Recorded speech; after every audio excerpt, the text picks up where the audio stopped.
Very excited now to bring out to the Founders Forum, Tim McHenry, the founder and CEO of Cooper's Hawk.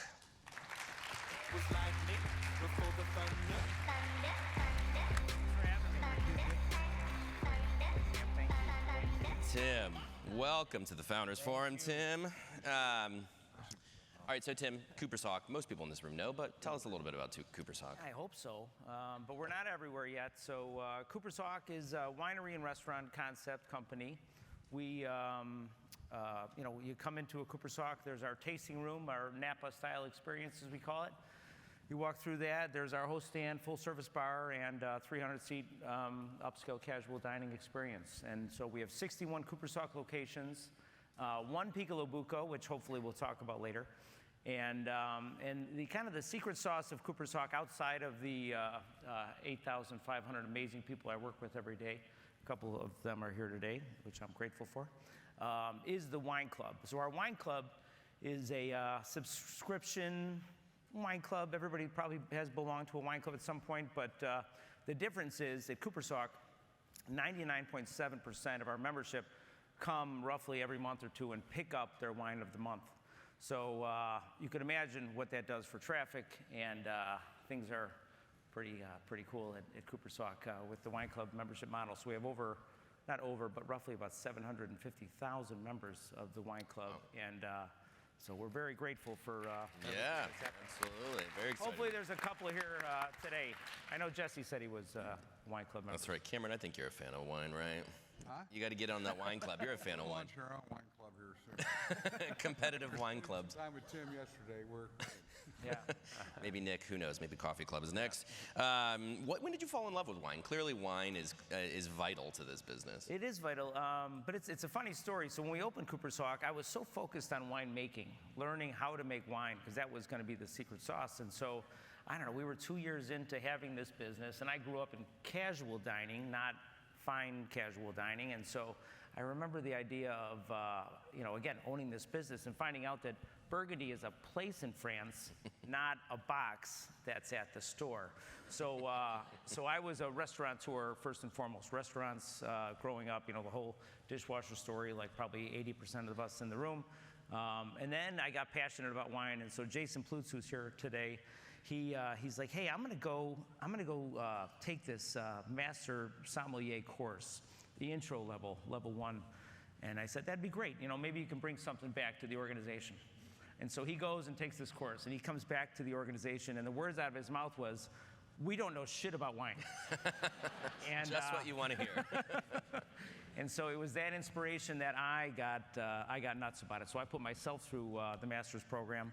I didn't finish because it turns out it's, first of all, very hard, but it's extra hard being the CEO of a busy company and trying to be a master sommelier. But the education that we learned as a company was amazing. So now everyone at Cooper's Hawk, I think we would agree that they know that Burgundy is a place in France.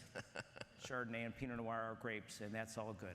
One step at a time, right? That's right. I hope you knew that 20 years in now. Yes, yeah, thank you.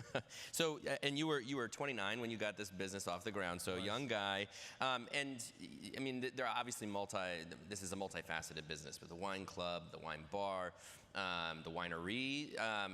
What was missing in the marketplace that you said to yourself, let's open this concept, or it was just all one at a time as you saw the need? Yeah, it was one at a time. It was an evolution. When you talk to people that see the business today, you might say like, oh my God, that wine club is a brilliant idea. Well, the wine club, in our first year, we had 260 members. I keep a little plaque on the wall. Year 2, we had 565 members. And now, 19 years later, we have 750,000 members. So what happened, right? Something changed more than just opening restaurants. And so when the hole in the marketplace was, I went to a winery in Illinois. I recommend it. I say it in every opportunity that I'm able to. Linford Winery. Lynn and Fred got together, opened a winery. Brilliant, right? Like, that's how some people spend millions of dollars to come up with names for their companies, and you could just have a couple glasses of wine and figure it out. So they opened this business, and so I went to this winery, and being a restaurant guy, I didn't know what to expect. It's an Illinois winery, but they bought all their grapes from California, Washington, Oregon, et cetera. they made these incredible wines, had this beautiful space. Next time you come to visit, we're going to go there. And we went there, and it was amazing. And I said, it's too bad they don't have a restaurant here, because that would be kind of cool. So we went to dinner that night. The next morning, you wake up, you dust off the cobwebs. I'm on the internet and looked up winery restaurants, and there were none. There was Domaine Chandon in Napa, if you remember that. They had a fine dining restaurant with a winery. And there was a place in Michigan called Tabor Hill, out in the boondocks, wonderful people, wonderful place, but very different than what I thought of, kind of like the brew pub concept. And I couldn't believe that it hadn't been done before. And then you figure out why, because it's really hard. It's very, very hard. So running a restaurant business, scratch kitchen, high volume, making wine, trying to make it great, all those different things all combined. The legal aspects of it were crazy. And thankfully, I was young and didn't know any better, so you just go fill out an application and they give it to you. So that's how Cooper's Hawk started. Now, the wine club evolution, just because it's, I think, really important. So we had a wine of the month. We'd make a unique wine, so it would be Malbec. Now, everybody knows Malbec today, but 19 years ago, you were not drinking Malbec. You think you were, but you weren't. And we would do Malbec as a wine of the month. And then I would go to Binny's or Total Wine, down the street, and I had my, we were wearing Cooper's Hawk polo shirts because we thought we were super cool back then. And at Binny's, they're like, you're the Cooper's Hawk people. Like, everybody's coming in asking for Malbec, and we've got one. And so it really was, I don't know, kind of aspirational that we were doing great things in the wine industry, introducing people to great wines, great wine grapes. And then the last part of it is, so that was the wine club. But then I took a trip. So I'm in the master's program trying to study and learn all this stuff. Now, we just had our first child, and it was a complicated endeavor, which I'll spare you all of our poor little premature little girl. And so she's 1 year old. And I realized that in order for me to really learn about wine, I'm going to have to go to these places. I'm going to actually have to go to Napa one day, go to Tuscany and do these things. But how in the world am I going to tell my wife, like, hey, listen, I know that, we're doing all this stuff with the kid and everything, but I have to go to Napa. So my ingenious brain said, I got it. We're going to start a wine club trip for the members. And of course, I have to host them and take them there. And so that's what we did. And so, I probably should have went to therapy instead. But so we went to this wine club trip, and while we're there, 34 members of the wine club are there with me, and all the light bulbs went off. The relationships that came together, the older couple who was spending time with the younger couple that loved the wisdom and stories of the older couple, and people of all different generations, and still to this day, the two groups that made sausage at their homes, still today, 19 years later, get together every January and have like a homemade sausage exchange. And that was what changed everything for Cooper's Hawk. It's how do we bring like-minded people together and enrich people's lives? And that's how we got from 560 members a year to having 750,000. That's amazing. I feel like so center to what Cooper's Hawk represents is this experience of it, right? It's not just a restaurant you go to. It's not just a subscription to wine bottles. Clearly there's a sort of community that people participate in here with the experience. How do you really lean into that and build that up for your members? Well, in every way that we can, because that's exactly right. Our vision statement for the company is that we create community, and we do that by the tasting room experience, the wine club events that we do.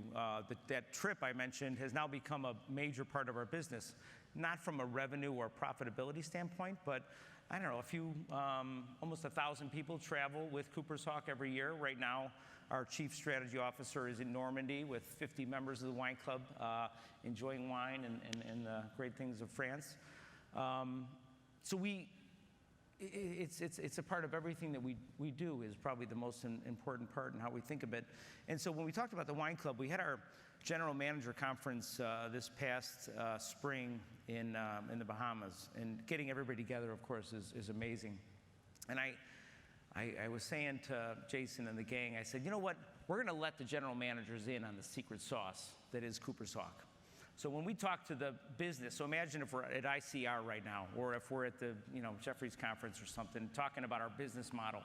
Well, that story was a different story than I told to our company, because, you know, you want to talk about the romance of food and wine and passion like Candace did yesterday and such. And I thought, you know what, I'm going to let the operators in on how we think of the business model. And so I told them, I said, yes, you are all restaurateurs. But the way that I think of Cooper's Hawk is that the restaurants and tasting rooms are where we invite people to join the wine club. And if you do a good job operating, providing great food, wine, hospitality, they'll stay in the wine club and they'll continue to come and visit with us. And by being a member of the wine club, you know, putting aside for a moment our desires to make a whole bunch of money and be a profitable business, I believe that the wine club truly changes people's lives. Enriching people's lives is my core purpose in life, and I didn't know that through a lot of self-searching during COVID and what we do at Cooper's Hawk. And so, and you would say, well, how does being a member of the wine club, how does that make your life better? Well, the number one thing that we hear about wine club members is they have to come in and pick up their wine every month, so it brings back date night. So Nick, like, hey, honey, we have to go pick up our wine. We should go to dinner. Why don't you have one near me, mate? Yeah, no, we're coming your way. We're coming your way. So it brings back date night. And one of my favorite stories of all time, I got this 3-page email from this wonderful woman who said, I had to move to Arizona for work. They put me out there, and I was really sad because I didn't know anybody. I didn't have any friends. And then you opened a Cooper's Hawk there, and I've all of a sudden had friends. And that's awesome. So. That's great. I think that, you know, some people could see wine as maybe stuffy or elitist. You seem to really, I don't know if democratize is the right word here, but you made it mainstream in some ways, right? And that story, I think, is good evidence of that. What was key to that? Because as you said before, this kind of concept did not exist, and not only did you make it exist, but you scaled it into a national success. What was key to making that, taking wine from this one thing to something else? It was a number of things. You know, probably the first part was, so we had 4 restaurants in Chicago. Then we went to, we did a portability test, which for, you know, budding entrepreneurs is super important, and you have to do it calculated, because if you screw it up, basically you just define whether your business can grow or not. And so let's go to Indianapolis. It sounds like pretty manageable if you're from Chicago. Then we came back to Chicago, opened up a couple more. And then it's like, all right, where's the next spot? Well, Chicago people love Florida, except right now. But otherwise, Florida's great. And so we went to, I said to our real estate outsource team, I said, just find the best spot in Florida. You know, we didn't go market specific. And so we opened up in Tampa. And it was a home run. But before we went there, when people say, what keeps you up at night? That kept me up at night. Like, what are people going to think? So you're at, you know, you got the Ocean Prime down the street there. So what are people going to think in Tampa when they say, you know, the server comes to your table, hi, Cooper's Hawk, we make all of our wine in Illinois. Like, it just, I was scared to death. And you know what I found out is they just didn't give a shit. They didn't care. They didn't care. They wanted to have a great experience. They loved that they had a wine tasting experience. It was really great. And so we leaned into that, and then we have sweet wines, you know. And again, for those of us that are wine connoisseurs, you know, sweet wines, maybe a little bit of dessert or something like that. But it turns out that in America, we grow up. It's what Fred from Linford taught me. In America, we grow up on orange juice and Coca-Cola. We have sweet palates. In Europe, they grow up. They're drinking coffee, you know, out of the womb. That's just what they do. So there's different palates.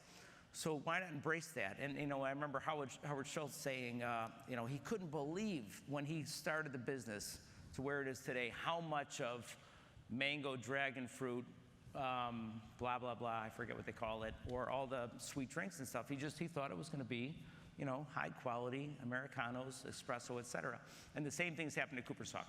So, of course, we create a beautiful Cabernet, Merlot, Chardonnay, all these different wines, but we also create these wonderful sweet wines that introduce people to wine. And so as they come in, and you know, we see it every single day, and it's like the best story. Husband and wife. The wife loves to come to Cooper's Hawk for the wine experience and all that, but my husband's a beer drinker, but I dragged him here. But he leaves becoming a wine connoisseur because we start him with our sweet red wine. Oh, I didn't know I liked wine. Well, he's drinking, you know, the Welch's grape juice version of, we fermented Welch's grape juice. And then we bring him up to a Pinot Grigio and then a Pinot Noir, and ultimately, you know, he's drinking a $100 bottle of Cab, and he didn't even know what happened. So, That's how you hook them, right? that's how we hook him. Well, I wish we had more time for questions. Unfortunately, we don't. But I'm sure on our next break that these three founders will hopefully find some time to answer any questions you might have. Let's give them a round of applause.